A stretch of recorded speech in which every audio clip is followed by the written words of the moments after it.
और चलिए सबसे पहले नजर डालेंगे जहां जहां आज इंतखाबात हो रहे हैं। मगरबी बंगाल, आसाम, केरल, तमिलनाडु और पुडुचेरी में जमहूरियत के जश्न में वोटर बढ़ चढ़कर हिस्सा ले रहे हैं। शदीद गर्मी और चिलचिलाती धूप इस जश्न में शामिल होने के लिए वोटरों के लिए आड़ नहीं बन रही है। वोटर 4 रियासतों और मरकज के ज़ेर इंतजाम एक इलाके में पोलिंग मराकज़ का रुख कर रहे हैं। ये वोटरों के जज्बे का ही नतीजा है कि मगरबी बंगाल में 12 बजे तक 34.71% तक पोलिंग हो चुकी है। साबिका मरहलों की तरह ही तृणमूल कांग्रेस और बीजेपी के बीच इल्ज़ाम और जवाबी इल्ज़ाम का दौरा है। दोनों जमातें एक दूसरे पर वोटिंग के अमल में रखना डालने और वोटरों को पोलिंग मराकज़ तक पहुंचने से रोकने का इल्ज़ाम लगा रही हैं। आसाम में भी वोटर पोलिंग मराकज़ का रुख कर रहे हैं और अपने हक़ राय दही का इस्तेमाल भी। 12 बजे तक 33.18% वोटिंग हो चुकी है। बाज़ मुकामात से कुछ गड़बड़ी की शिकायतें मौसूल हुई थी। तमिलनाडु में तमिल वकार की जंग है। डीएमके, कांग्रेस इत्तेहाद और एआईएडीएमके बीजेपी इत्तेहाद के बीच मुकाबला सीधा है। बीजेपी ने डीएमके पर वोटरों को राग़िब करने के लिए पैसे तकसीम करने का इल्ज़ाम भी लगाया है। तमिलनाडु में 12 बजे तक 22.92% वोटिंग हो चुकी है। वहीं केरल पर भी नजर डालेंगे। केरल में 140 सीटों के लिए वोटिंग मजमूई तौर पर पुरअमन रही। अब तक वहां 31.62% तक पोलिंग रिकॉर्ड की गई है। इसी तरह से पुडुचेरी से भी खबरें हैं, जहां अब तक 35.71% तक वोटिंग हो चुकी है।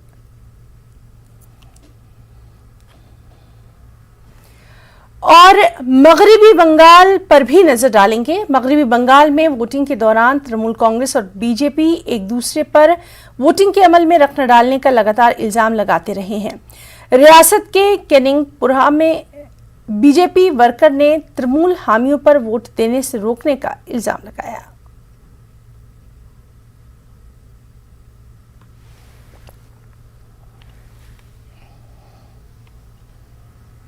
यहाँ पर बहुत सारे लोग आ रहे हैं, तो यार जो लोग है ना वोट डालने को मना कर रहा है।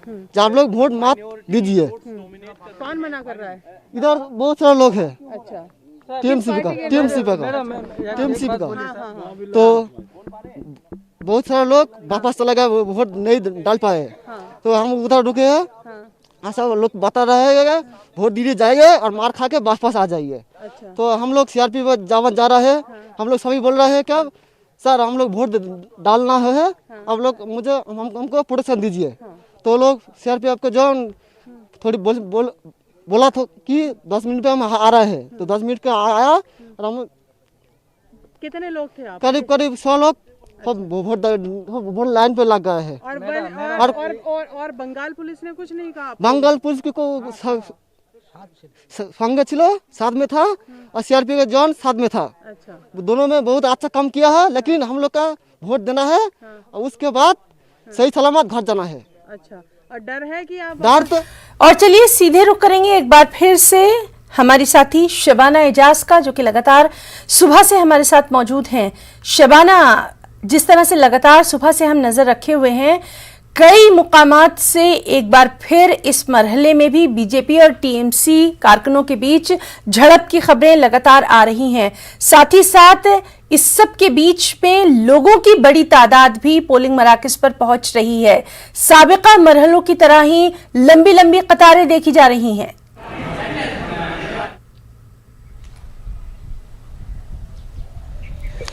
बिल्कुल है ना कि सुबह से ही पोलिंग मराकज़ पर वोटरों की काफ़ी भीड़ है और इनमें मर्द और ख़वातीन दोनों शामिल हैं।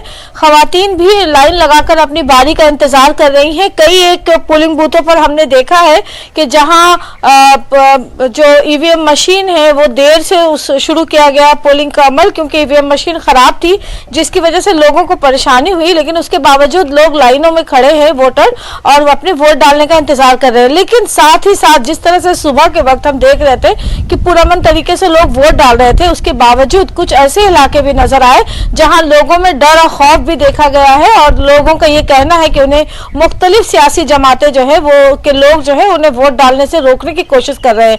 तो ऐसा भी देखने को मिला है और कई इलाकों में, बल्कि कई हम जिस तरह से ब्लॉक वाइज यहाँ पे होता है कि जैसे मोगरा हाट ब्लॉक नंबर 1 की बात करें तो कई जगहों पर ये भी देखा गया कि वोटरों में खौफ है और वो खौफ की वजह से वो वोट डालने के लिए नहीं जा रहे हैं। तो ये जो है तीसरे मरहले के दौरान जो है इस तरह की जो हालात है ये काफी तशवीशनाक है, क्योंकि लोगों में जहां वोटिंग को लेकर एक्साइटमेंट है, लोग जहां अवेयर है कि उनका जो है ये हक है और उन्हें वोट डालना कितना जरूरी है, लेकिन इन सब के बावजूद आज भी ऐसे जो लोग हमने देखे हैं जो डर और खौफ की वजह से वोट डालने के लिए नहीं गए हैं। हालांकि ये कहा जा रहा है कि उन्हें जो है वो वोटिंग के लिए पोलिंग बूथों पर लाया जाएगा, लेकिन कब लाया जाएगा और उन्हें तहफ्फुज का एहसास, क्योंकि बेशतर वोटर ऐसे भी थे जो ये कह रहे थे कि वो वोट डाल देंगे लेकिन उसके बावजूद उन्हें रहना इन्हीं इलाकों में है जिसकी वजह से उन्हें परेशानियों का सामना करना पड़ सकता है। तो ऐसे एलिगेशन जो है वो वोटरों की तरफ से लगाए गए हैं।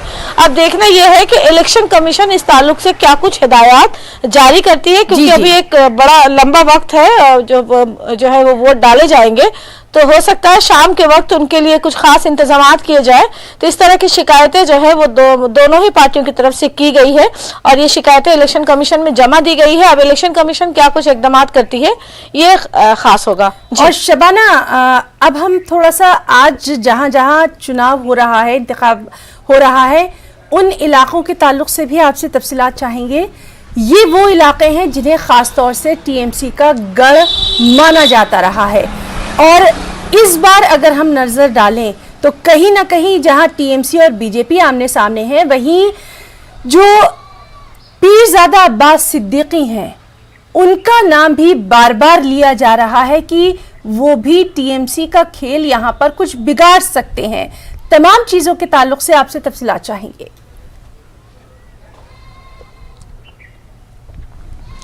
बिल्कुल सना, जैसे आपने पहले और दूसरे मरहले में देखा था कि ज्यादा जोर जो है वो बीजेपी और टीएमसी के दरमियान जो लड़ाई थी वो देखने को मिल रही थी, लेकिन ये जो 31 सीटों के लिए जो आज तीसरे मरहले में वोट डाले जा रहे हैं ये ममता बनर्जी का गढ़ रहा है। डायमंड हार्बर से ममता बनर्जी के भतीजे अभिषेक बनर्जी वो खुद एमपी हैं, तो ऐसे में पार्टी ने अपना पूरा जो है वो ताकत दांव पे लगाया है, क्योंकि अगर अभिषेक बनर्जी के डायमंड हार्बर पे अगर कुछ ऐसे टीएमसी को नुकसान होता है तो ये टीएमसी के लिए बहुत सोचने वाली बात होगी। और यही वो डायमंड हार्बर इलाका है जहां बीजेपी के कौमी सदर, आपको याद होगा है ना कि जब वो बंगाल के दौरे पे आए थे तो इसी डायमंड हार्बर इलाके में उन्हें तशद्दुद का निशाना बनाया गया था, उनकी गाड़ी में तोड़फोड़ की गई थी।